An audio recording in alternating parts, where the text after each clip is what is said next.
Thank you, thank you, thank you. Kim! Booyah! Beautiful. Thank you. Thank you. You know, I think soprano and I think, oh, la, la, la, la. But man, yeah, it's good. Thank you. We are ending our series, The Spiritual Journey of Zen. Well, let's do a recap. Last week, what did we learn? We were on the yellow brick road of Zen, right?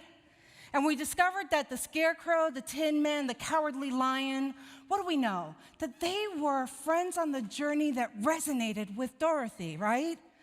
What did it remind you of? That we're never alone on our own journey, right? That through the law of attraction, we're attracting those people to us that resonate with us, that are there to support us. Well, what about that wicked witch? Well, you know, we learned that there are also people who do not resonate with us that come on the spiritual journey. Why are they there? Challenges, good. And what do those challenges turn into? Opportunities. Oh, you could just come on up here, James. Yes. Yes, those people that sometimes we want to say, well, you know, you are nothing but a witch. But we can now look at that in a whole new paradigm, can we not? What's the gift that I'm going to get from this interaction? What am I going to learn about myself that is going to be so powerful, that's going to be life-changing? That's a whole new way of looking at things, isn't it? We also realize that we don't have to carry around the burdens of choices that we make. As long as we are on the spiritual journey, what do we know? Not rhetorical. What do we know? It's perfect. James, once again. It's perfect, right? Whatever choice we make on the spiritual journey is perfect. Did you hear that? I want you to get that. I want you to get that in your knowing. Don't let those choices paralyze you. If you're on the spiritual journey, connect with Source, discern, allow your soul to make the decision. I'm just going all off script here. Yeah. All right, so we've been using Joey Green's book, The Zen of Oz, 10 Spiritual Lessons from Over the Rainbow. And we're using it to support us in this knowing that our soul is wise, and it guides us in our evolution of consciousness, right? That's what it is. And Frank today earlier was at the 8 a.m. service, and he spoke about the similarities of Zen Buddhism and unity principles. What do we know? There is only one God, right? One power, one presence in the universe, God the good. Maybe today he's feeling a little zen-y, right? Maybe tomorrow a little Jewish. Maybe the next day a little Muslim. It's all just the lens that we put on that we view God. And why am I so enamored with us doing this work? Not because I'm like a puritanical teacher, although some of you probably think that, but that's not the reason. Why do I ask you to do this work? This work of emotional and spiritual self-awareness.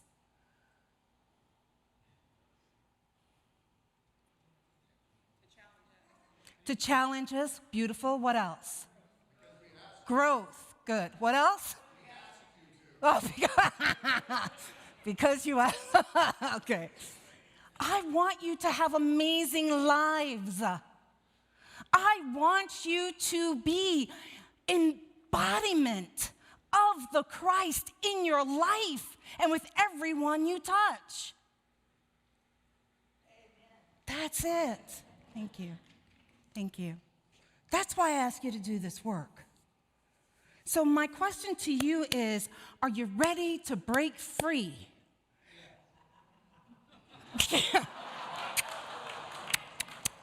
Are you ready to break free from your pattern of control and lack consciousness? Because that's what it's going to take. That's what it's going to take. And the first step in releasing those old patterns is to truly understand this concept. Your true self, your spiritual essence, your inner spark, your intrinsic nature does not fear any challenge. Did you hear that? It does not fear any challenge. It is completely fearless. It is neither inferior nor superior to anyone. Your true self is pure consciousness, unencumbered by insecurity, apprehension, external circumstances, or the need for approval or control. This pure consciousness can do anything. It's invincible. And if that is true, then why do we falter? We falter because of our human programming here on earth, where we're programmed to be fearful. And when we are feeling fearful, we overcompensate. We overcompensate. And there's a myriad of ways that we can do that, but I'm going to bring up the cowardly lion. What did he think? He believed that to be courageous, he meant to subjugate his subjects and be a little bit of a bully, right? That's what he thought.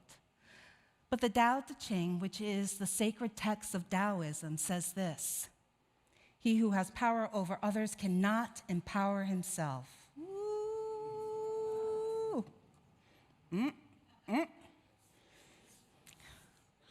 And we know that true power comes from our emotional and spiritual self-awareness. That's where it comes from. By our ability to control ourselves, our thoughts, our responses. That's when we become truly powerful. And when I use the words control and power, I'm using it in this context. I'm talking about from the viewpoint of one's soul's essence, which is pure energy, light, love, oneness. Control and power through the lens of the soul is realizing fear is an illusion. Fear is an illusion. And that we don't need to bully or control anyone else. As we honor our oneness, we know that as we, the individual, thrives, right? Our soul calls us to support other people in thriving. We often speak of ourselves as energetic beings, yet in our human fears, what do? We consume, we hoard, we believe that there isn't enough for everyone. But if we're energy beings, energy is not static. Energy has to move. Energy has to move.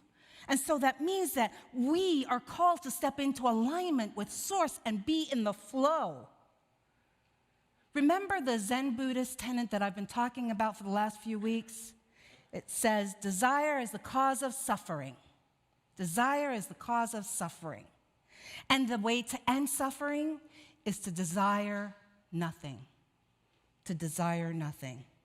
And one of the fastest ways to kind of shift our focus from our desires is to go into a place of helping others. And Green reminds us of this when he writes this: when you give from your heart sympathetically, unconditionally, constantly, and without expecting anything in return, you receive happiness in abundance. Love is a life force that must continue circulating. To keep that energy coming to you, you must keep love in perpetual motion. Love in perpetual motion. What would it look like in your life if you kept love in perpetual motion? Maybe you could share your heart with others without expecting something in return, without expecting love in return. Maybe you can value each other and see the divinity of each other. Maybe you can see God in skin at each person that you connect with. Do you feel the difference in those kind of interactions and connections? That's radical. And on our journey to be spiritually awakened, we try to use our human, limited understanding to drive us in spiritual ways. And then, when we're frustrated, we wonder why. And one of the things that I've learned over and over and over again is to surrender to the universe. To surrender to the universe. And one of the key elements of surrendering to the universe means letting go of outcomes. Did you hear me? Letting go of outcomes. And I got to tell you, this has been another lesson for me again, right? I've had to learn this so many times, and you would think, got it. No. I can get it now on another level until the next time, right? And I had to look at my personal drive for this community, my personal drive that you are successful community. And I have to tell you that I was really attached to the outcomes. Here's a list of my outcomes. We're a financially thriving community. The sanctuary is overflowing in capacity with passionate light workers. There are acts of sacred activism just being pushed out in Austin. Everyone is kind and supportive of each other and even me. Lots of events and volunteers, all of us working together for the highest good of Unity Church of the Hills. All staff happy, fulfilled, and innovative. Miracles of wholeness, health, and abundance are occurring every day. So imagine my dismay and some fear when these things weren't happening, first of all, on my timeline, right? And then this pesky pandemic that just keeps going on and on and on. I felt like, wow, I'm in the wilderness. Maybe I'm even failing. And, it forced me to look at my own emotional and spiritual self-awareness. That's what we do. You see, because in my human understanding, those outcomes, those desires meant that we are a successful community. So if I'm not seeing that, what's my interpretation? Not sexual, right? Yeah. And then I realized that there was something that was underlying that belief. And I realized that I'd forgotten. You see, I started to look outside of myself for validation and for love. I forgot. I forgot that God has this. I forgot that God has me. I forgot that God has you. And mine is simply to do and be what I am called to do and be, which is love. Again, I remind us of that Zen Buddhism tenet. What's the cause of suffering? Desire. How do we end suffering? Desire nothing. Desire nothing. So it's just like Dorothy, on her journey.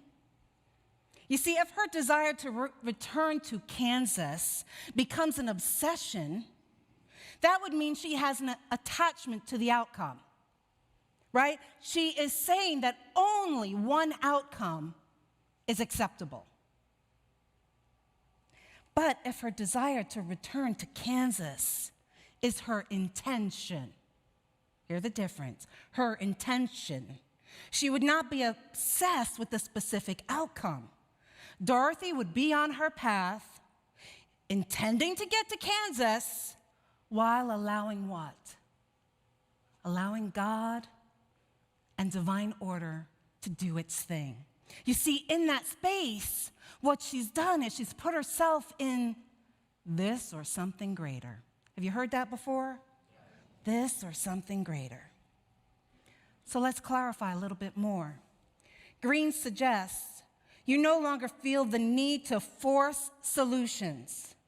By letting go of your desire and by participating with detached involvement, you open yourself up to infinite possibilities, allowing your destiny to unfold spontaneously in tune with the fluidity of the cosmos. Can you imagine being in the flow of the cosmos? Ooh. So what does that look like in my case? In my case, it means that I continue to listen to divine guidance. I utilize best practices that I know for operations for this community, while holding the intention of embodying the Christ in my thoughts and in my actions. It means I surrender my desires and allow the intentions, the wisdom of the universe to unfold. I'm no longer holding on to what the outcomes should look like. So, if I'm in the flow of all good, does it matter what the outcome is? If I'm on my spiritual journey, doing my calling, doing what I know the universe is asking me to do, does it matter what the outcomes look like? No, it doesn't. Detachment allows the intelligence of the universe to help your intentions manifest themselves. Only by detaching herself from the outcome, surrendering to the intricate cosmic plan of the universe, Dorothy earns the karmic right to return to Kansas. You see, when we release our attachment to how things should be and how people should behave, we allow the universe to inspire us to great heights. We're not bogged down by ego and righteous indignation, because I could do righteous indignation really well, right? But then we start operating at a higher frequency. We become more aware of if there's something out of alignment, we catch it really quick, and then we allow our soul's wisdom to support us through it. We can discern from our soul's purview what is ours to do. Allow it, rise above it, or transform it. How do we get to this next level of being? You can break free from your pattern of control and survival by discovering your true self, by tapping into the universal source of all energy, by becoming aware of your control dramas. You can transform your control dramas into attributes. My friends, this is why we do the work. This is why we do the work. This is why we do the work.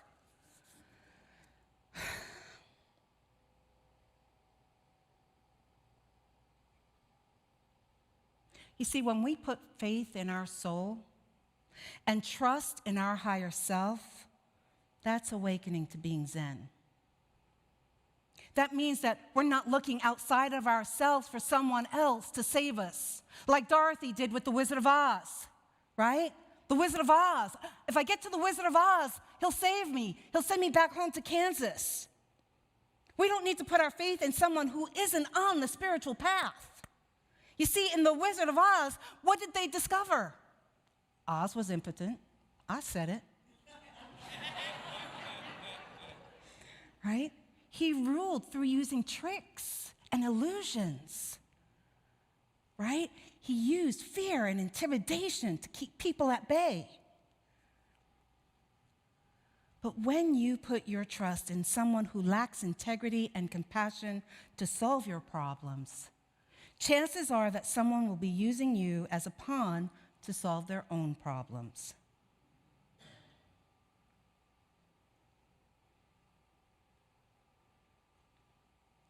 We must put faith. We must have faith. But where do we put faith, my friends? Ourselves, our highest selves. Not the ego, but our highest selves. Now, there's nothing wrong with the ego. The ego is necessary for us to function in society. But too often we allow our ego to make decisions for us. Hear the difference?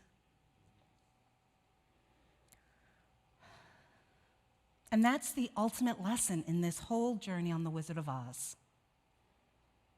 That we can each return home to our divine self, to our highest self. And this lesson can't be taught. You can't read it in a book and get it. It's got to be experienced. And that's why the universe gives you so many gifts of challenges on your spiritual journey, right? I love this saying from the Tao Te Ching. Be content with what you have. Rejoice in the ways things are. When you realize there is nothing lacking, the whole world belongs to you. Can you imagine? The whole world belongs to you. The whole world belongs to you. You woke up this morning and God breathed you. And before your mind engaged, your soul was filled with joy at the possibilities of experiences today. This is the day that the Lord has made. Let us rejoice and be glad. Yeah. So in conclusion, I want to leave you with this note. I think this book was just really a beautiful, sweet moment for us to do some work together. So Green writes this: when you discover the true essence of your inner spark, when you embrace your spiritual nature, well, maybe your nature, when you embrace your spiritual nature, when you live in the here and now, when you are at home with yourself, the creative energy of the cosmic intelligence will flow abundantly and harmoniously, propelling you to fulfill your cosmic purpose easily and effortlessly.